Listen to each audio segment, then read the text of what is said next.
Welcome to PLANETCEO Studios. Today we have eminent Earth veteran scientist Dr. Vijay Gupta garu. He is an architect of Blue Revolution in Asia, and he's been recognized as a world leader in aquaculture and fisheries. In 2015, he was awarded Sunak Peace Prize and also World Food Prize in 2009.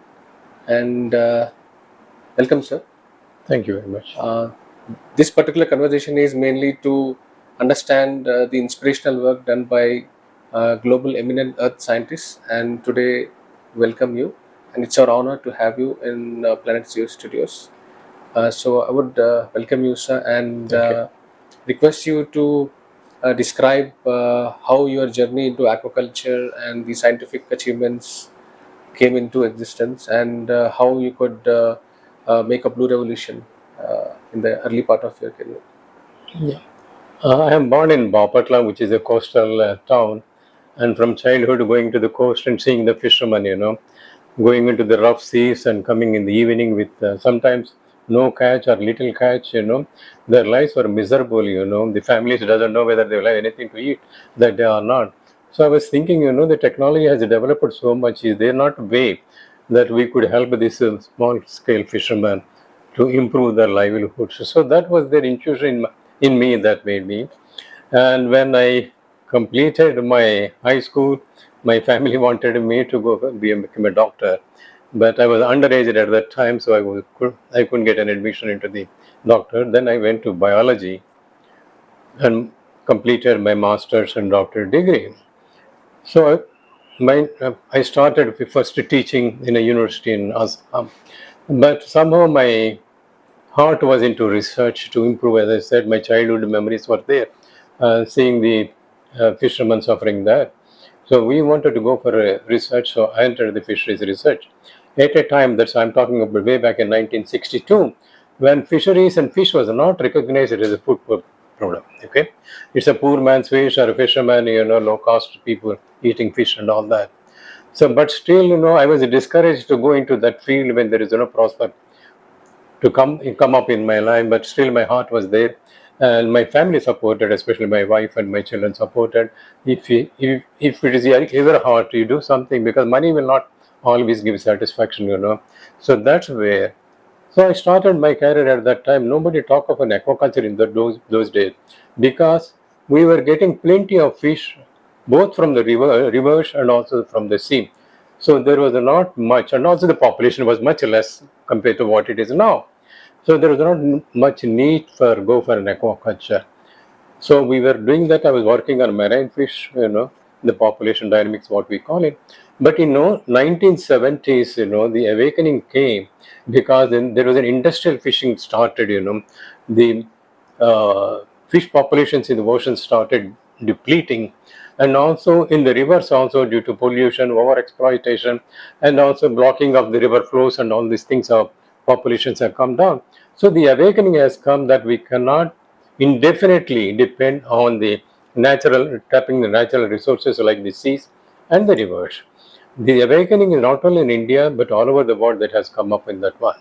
So I was moved from marine fisheries into aquaculture. To be frank, at that time I'm a vegetarian, so I don't know much about the aquaculture. But I was selected for a higher position than for aquaculture, doing my innovation that I did in the marine fisheries side.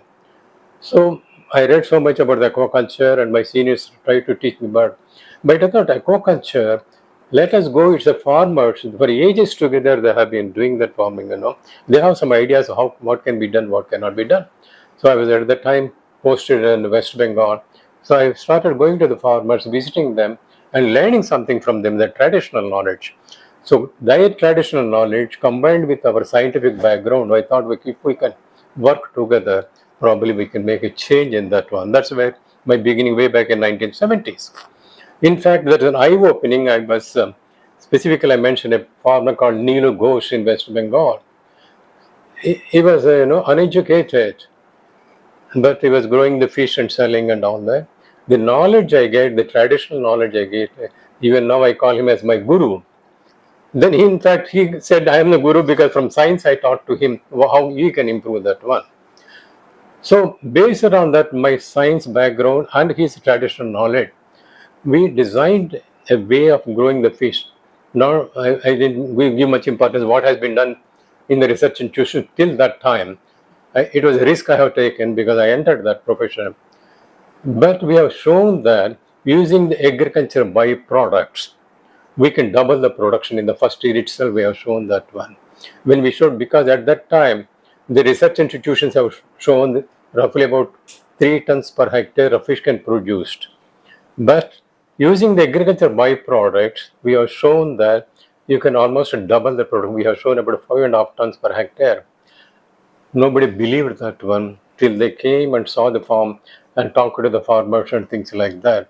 That's where, at that time they said it's called aquaplosion, explosion within the water aqua. Okay, but what we now call as the blue revolution.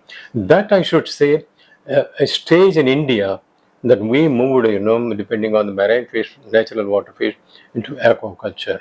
So we are now producing about 10 million tons of fish from aquaculture. So this awakening has come from all over the world also. So in fact, if you go back to 1950s, almost over 90% of the fish we consumed globally was from the seas and the rivers natural resources. But now if you look at it, more than 50% of the fish is coming from aquaculture. Fantastic. You may say why? Because the natural resources are declining, the pollution is there, overexploitation is there, and climate change is impacting on that one. So with the increasing population, which we think by reach about 10 billion by year 2050, we will not be able to meet the demand, even the present level of fish for consumption to the human beings. So we have to go for aquaculture, and lots of technologies have been developed in the meantime. Technologies that are suitable for small scale farmers, resourceful farmers, and also technologies who can take up to the industrial level. So this is where we are taking, and already now global production is more than 50% comes from aquaculture, whether it's freshwater or marine aquaculture. Again, if you look at aquaculture, we have two different. One is freshwater aquaculture, culturing the ponds, lakes, reservoirs, and things like that, and the mariculture or marine culture that is in the seas and things like that. But again, a difference is there. If you look at the developing countries, much of the fish comes from the freshwater aquaculture because mariculture or marine aquaculture needs more investments, more technology oriented, and also there are high value species. So freshwater fish is one something that everyone can afford to buy for that. So here, why we are giving so much emphasis in the fish? Actually, I go back, I joined the CGIA or Consultative Group on International Agriculture Research, but the World Fisheries is one of that one. So at that time, nobody was giving an importance. We were talking, go to the global meetings, it's agriculture. When I said, why don't you talk about the fish? He said, fish is a part of agriculture, so it's okay, Indian mentioned specially for that. But now that attitude has changed. Okay. So in fact, way back in late 1990s at the World Fish Center, we started initiative called Fish for All to bring awareness not only the consumer but among the administrators and politicians of the importance of the fish as a nutrition and food security, especially the poor communities, because cheap fish is the cheapest animal protein that's available as compared to the beef or pork or chicken or anything like that, and easily available to the markets. So one, the poor families, low income group people can afford fish. So we wanted to bring in awareness both at a national level and regional and global level, the importance of fish, and I think that has worked now. So for example, even in India till about 10-15 years back, fish was not given much importance, fisheries research or development. But now so much investments are being made by government of India. Recently, Prime Minister has announced about 25,000 crores Pradhan Mantri Matsya Sampada Yojana, under which they want to develop the fisheries sector so that it will contribute to the food security, the nutrition security, and also the livelihood security, because millions of people are involved both in capture and also the culture. So the awareness have come in the governments, not only here, in most of the developing countries, I should say. That is one aspect. Now, looking at the environmental aspects, we are talking about climate change, environment, and all that. If you look at the beef, Okay, the amount of water that is needed to raise 1 kg of beef, or amount of water that is needed to raise 1 kg of pork, is much 10 to 15 times more as compared to the fish. Fish almost doesn't require any water consumption, excepting the water that is taken out of the evaporation. Otherwise, there is no water Can consumption. you also compare, sir, like something like agriculture also, like 1 kg of rice, how much, like where it will fall? Even if you compare with agriculture also, Yes. it is much less than agriculture. Okay. That's one. See, and then another one is the carbon footprint is much less in case of the fish. Fantastic. Okay. In fact, it's a decarbonization because there are some species of fish which, in fact, give more room, absorb carbon dioxide and release the oxygen into that. That's very good. And also, this in that context that we are talking about climate change, we are talking about growing the seaweeds actually because they absorb the carbon dioxide, decarbonization of the oceans. They're talking So about. where is it grown, sir? Is it in the seaweed can be grown? Is it on the ocean coastal or where it can be grown? Seaweed. Yeah, it's both, or they depend on the species that we are talking in the coastal areas. In the developing countries, mostly it is done in the coastal areas. Okay. But now some big projects are going in the deep oceans also to grow on an industrial scale. Can you, sir, little elaborate on seaweed because not everybody might be knowing about seaweed. Seaweed is just like a grass grown in the seas, okay? But it has many benefits. It is used as a food in many of the countries. Of course, in India, we don't visit China, Japan, Korea. They use a lot of seaweed, which because it's a highly protein and multivitamin content is there, and also industrial purposes are also there. So actually, the investment cost in seaweed is very little. So you take a small branch of the seaweed and tie it to a rope and then let the rope hang in the sea, and it grows, absorbs the nutrients from the water, and every 3 months the people can harvest and dry it and make into the products.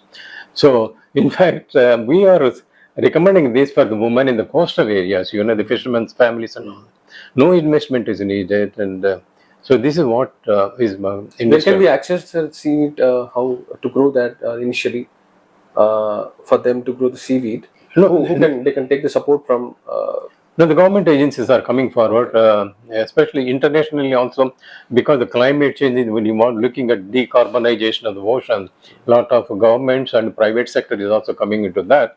But within India also, that awareness has come that we can make full use of the oceans and also we create a livelihoods in the coastal area. So this is what we have there. But one problem that we are facing in India, the species of seaweed that we have is not growing as fast as other seaweeds that are available. So we are looking at importing other seaweeds which will grow faster and we can grow into an industrial scale that we are talking about that one. Now presently about more than 30 million tons of seaweed is produced globally, but if you consider India, even not 0.001% is from India because we are in the beginning of that. Because we are not talking of the ocean so far, we have been depending on catching the fish from there, but not growing there. It's only now we are talking of mariculture and aquaculture in the seas, whereas other countries are much advanced in that way. Yes, sir. So I just wanted to dig into this further because India being the coastal, three sides we have three oceans, such a big vast coastline, and seaweed can be cultivated in a big way. And you said the contribution is only 0.5. Still, we are in much low potential. Yeah. So having such a big population, we are very almost in the second in the world. Yeah. What role do you think the entrepreneurs and the government and the policymakers have? How they can come up with a systemic arrangement where even common people can be benefited. We can grow more food because it's already agriculture is putting a lot of pressure. Yeah. And you know that last few decades we are facing a lot of issues on soil and water and so many fronts, and there is a lot of confrontation between farmers and the conventional system. So can we move away a little this pressure and also find a solution in aquaculture and seaweed combined to solve the food crisis? And all this in a way largely it will also benefit the global ecosystem because India is a big country. Yeah.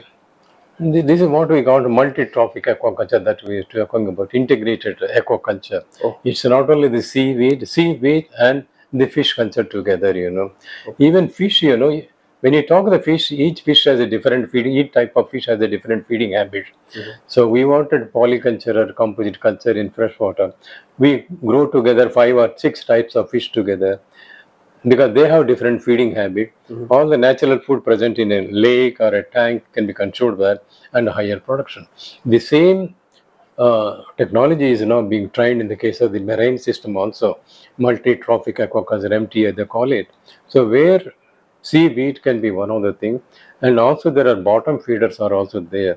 We can grow also this thing. So a lot of interest is taken. One problem that we so far has been, seaweed, when you harvest it for a heavy because a lot of moisture is there in that. So we have to dry it and all that. So that process is, sun drying has not been very useful. Solar dryers are coming. That's where the government has encouraged. So if the farmer sells the wet seaweed, he does not make much profit. With little processing, he or she can make a higher process.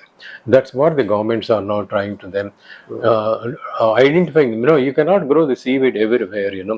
Some protected areas, very heavy winds are there, very Which heavy are current. the zones, sir, in our country where? Yeah, they are identifying the areas where it can be grown, and the non-governmental organizations, the fishing communities are being trained, motivated, so that they can go into that. Which are the countries which are successfully doing, sir, seaweed large in a significant way? Other Sorry? countries. Can you give some examples of other countries apart from Indonesia, Philippines, and all the processing. Okay. Yeah. Okay. So. And CGIR is one of the organization who can, as a nodal. CGIR is helping the nations, the developing countries, especially in terms of the research, how to improve the production. Depending, if India, the priorities may for something, for Africa, the priorities may be something. Depending on the needs of that particular country, they do the research in collaboration with the national scientists and come up with that. So could you, sir, explain how industry has a role in cultivation of seaweed and how we can scale it up in a large way? When we talk of the fish farming, you always have a very low opinion of that. It is fish farming, means small scale fishermen, things like that. That idea has changed. It's a very commercialized now. So if you look at Andhra Pradesh is the leading state in freshwater aquaculture. And most of the so-called farmers, I won't call them farmers, I call them entrepreneurs. Some of them are doctors, some are engineers, and some are postgraduates because they have seen the money in that one. So when you talk this in the earlier days, we talk about aquaculture means a small pond of 100 square feet or something like that. It's now 50 acres, 100 hectares, and things like that. So they themselves are experimenting. Besides, the researchers are doing that one. So because these are all educated people, they are trying their own methodologies and coming up. So one of the effort of our initiative is to bring the different stakeholders close to nature. So the water bodies is the fantastic systems which are we can always find connect. And how can you also talk about a little bit of traditional methods which earlier people were practicing in fisheries and fish farming, and how today we are transition.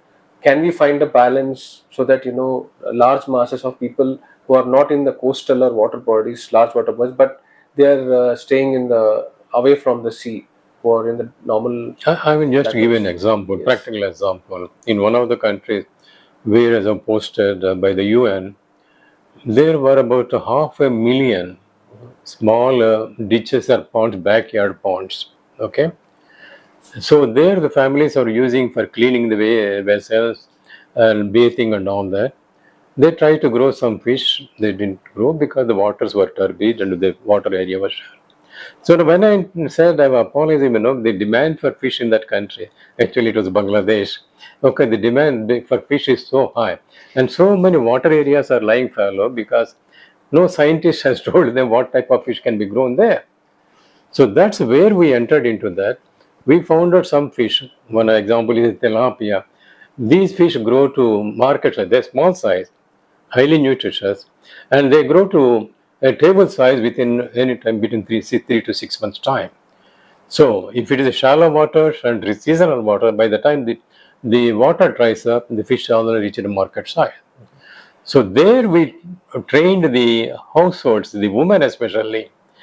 See, there is no labor involved much in that. When baby fish are put, after that you feed them with kitchen waste or the rice bran and things like that. It's only 5 minutes a day, and we trained the women in collaboration with the besides the government agency, non-governmental organization, and you see the multiple benefits of that.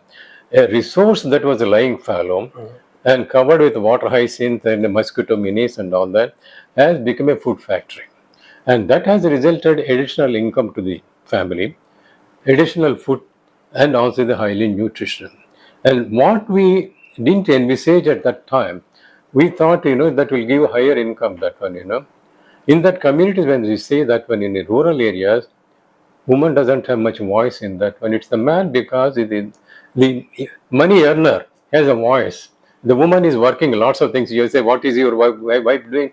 He says, she's not doing anything. She does lots of things, because only thing, she doesn't bring the cash income. When these women were involved in that, when they brought the cash, and they had a voice within the family and also within the society. And we saw changes. Not only their incomes have increased, their intake has increased, but also the women at that, before that, when the boy reaches about 12 to 13 years, the father used to take to the field or as a laborer or employ him.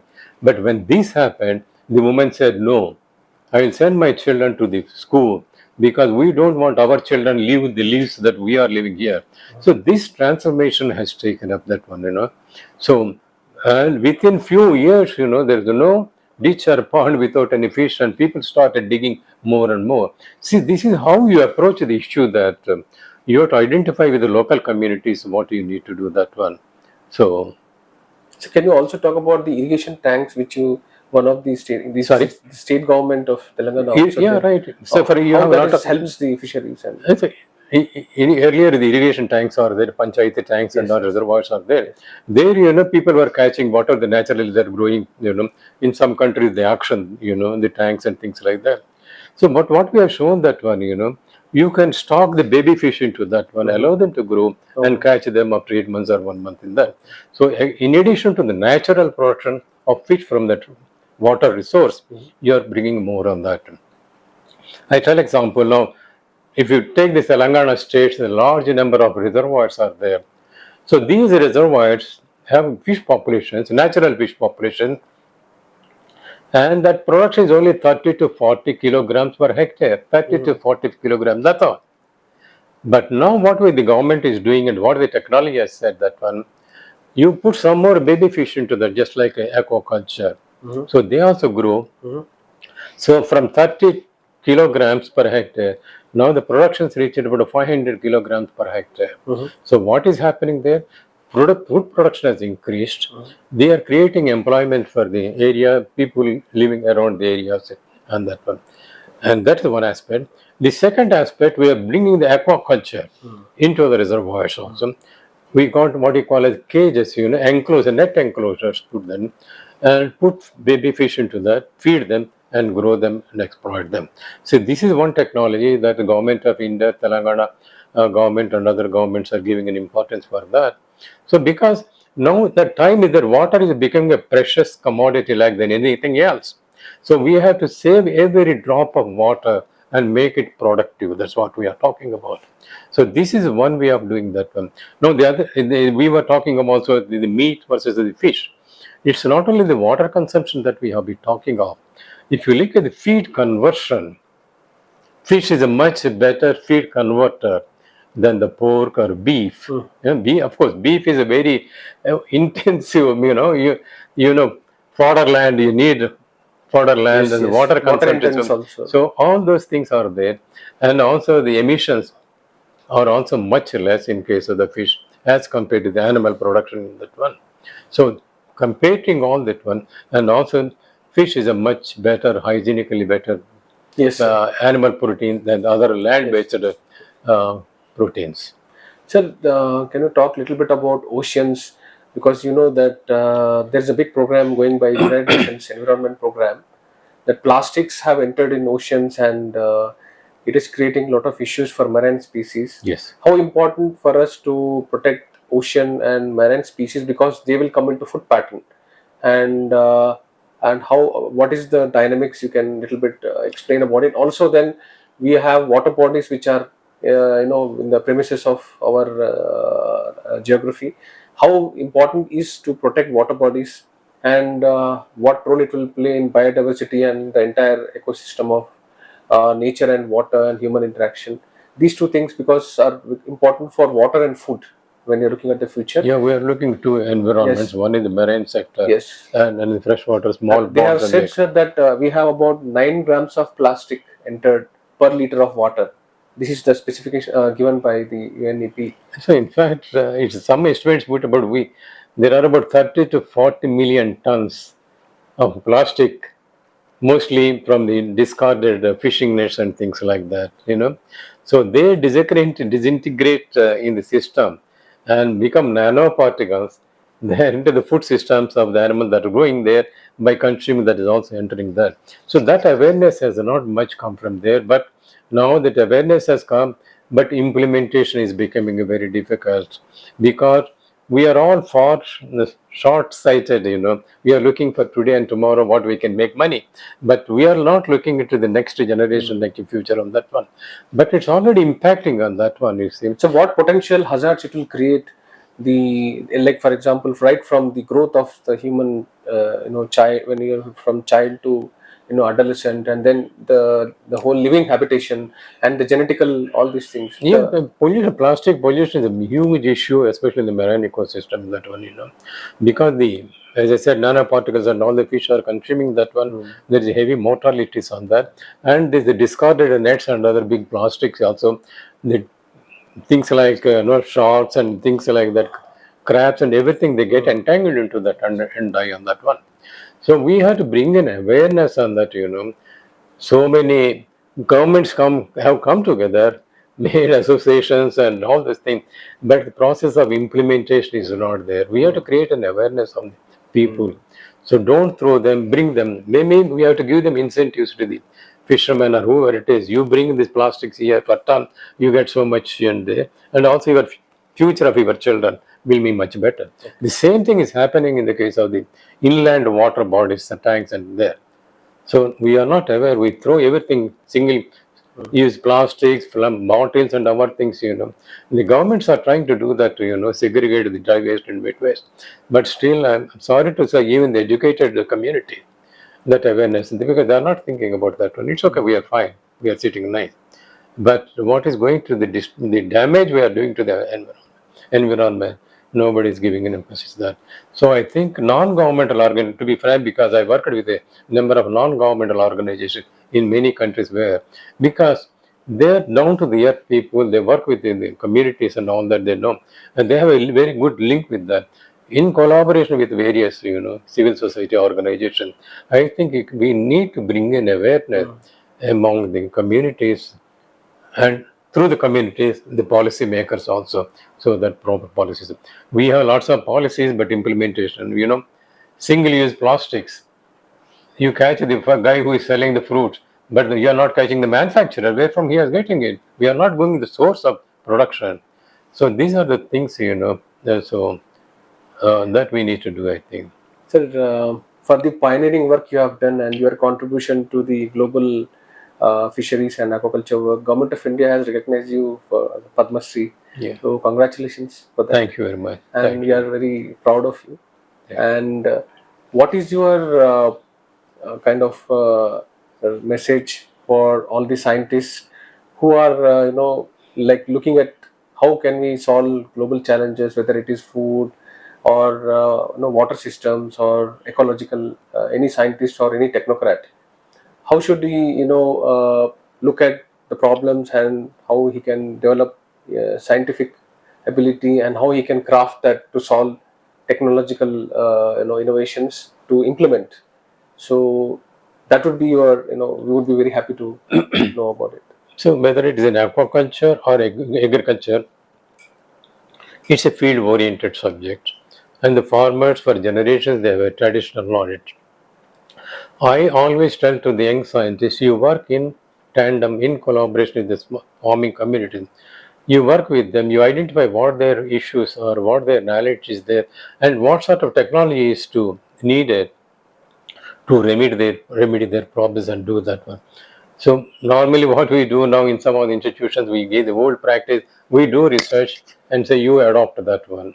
And the farmer says, you guys have done it in laboratories with all the facilities where I don't have any facilities here. So by working closely with the farming communities, you'll be able to create an awareness. I tell you an example. We're talking the incentives and things like that, demonstrations and things like that. In one of the countries, two overseas organizations were giving funds for demonstration of high yielding varieties of crops.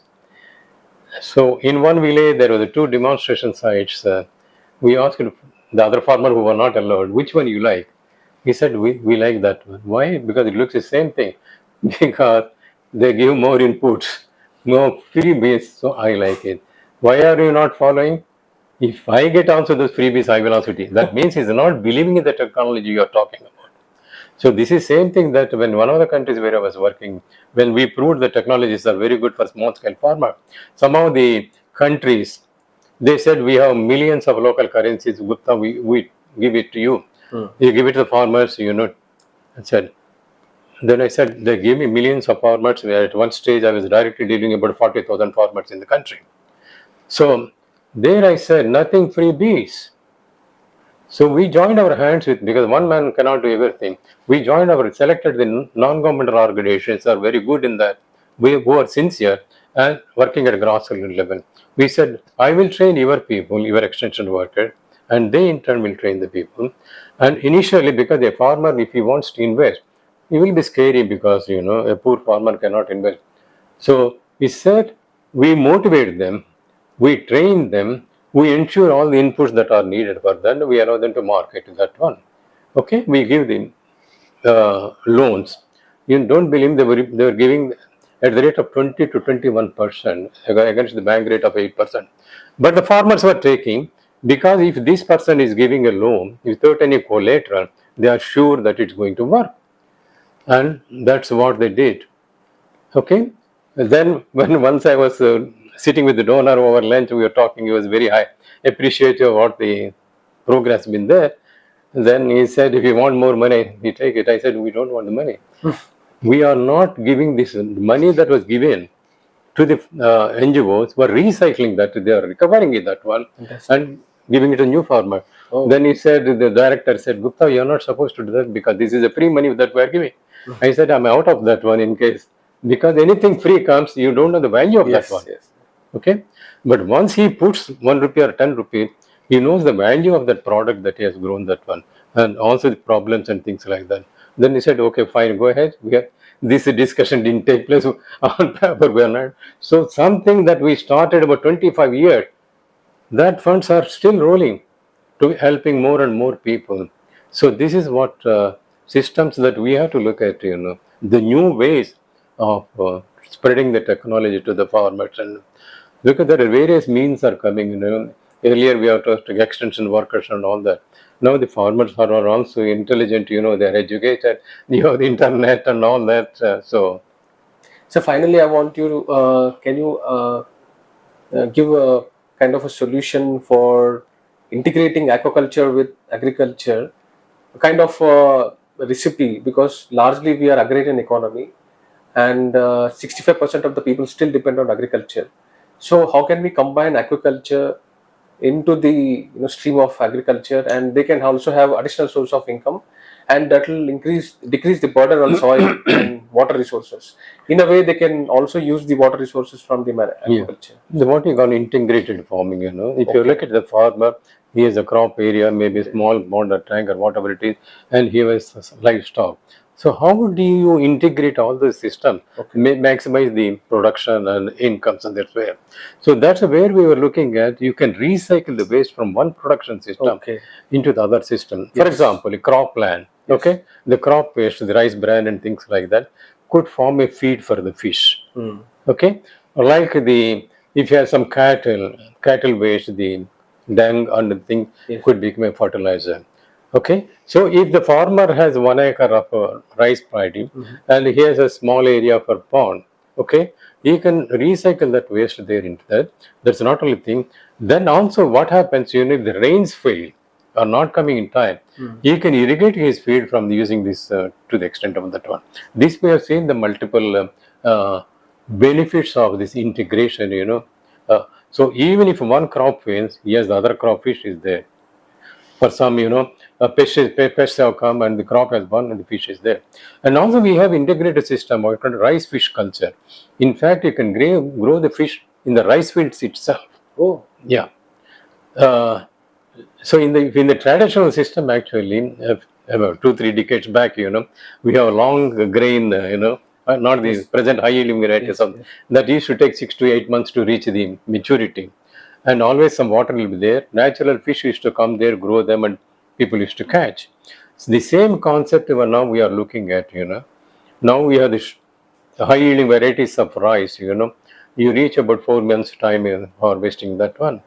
So in some suitable areas, you allow the water to stay at least 8 to 10 inches of water in that one, and release the fish into that one. Paddy fields, do you think, In sir? paddy fields, I'm Okay. talking the paddy fields. Okay, the paddy is growing, and in fact we have done Which species they can use, sir, in paddy for the? common carp, tilapia, and things like that, which reach the market size. These are available with fisheries department Yes, or? right. It's a very common everywhere is available there. Okay. So we have seen multiple benefits of that one. First is he's getting an additional income from the fish in addition to the rice, and also the rice yields have gone up when the fish has been put there for tourism. The fish while browsing on the soil, they release the oxygen and the minerals into the water, Yes, yes. and the plants grow it much better. And also the fish feed on the pests that are there, and this one, that one. So, and also because the excrete of the fish is also finding that one, the fertilizer use also has gone down, pesticide use also has gone down, and multiple benefits have come. Of course, this integrated rice fish systems is not suitable in all the areas, but wherever it is possible, where water can be retained in the rice areas, it can be grown. The same way that we are looking at integration of fish and livestock. For example, in Thailand, if you look at it, the poultry sheds are constructed over the tanks, maybe small tank or big tank, depending on that one. So they grow the boilers or the layer on the houses constructed over the pond. Okay, the feed that is spills over goes into the pond, or the excrete of the birds goes into the pond.